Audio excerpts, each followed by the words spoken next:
My name is Noelle and I've been singing for 26 years. Growing up, I was heavily influenced by music, being that my mom is a singer and my father's a musician. I started to sing at the age of 6, but my father discovered that I had musical abilities when I was 3 years old.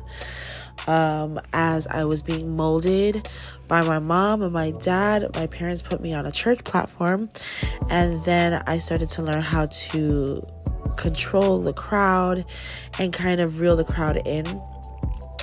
After that, my mom started to groom me to be more of a lead, and then at 15 I started to explore outside of the church and started to sing my own songs. So after that, I was in different projects in Atlanta.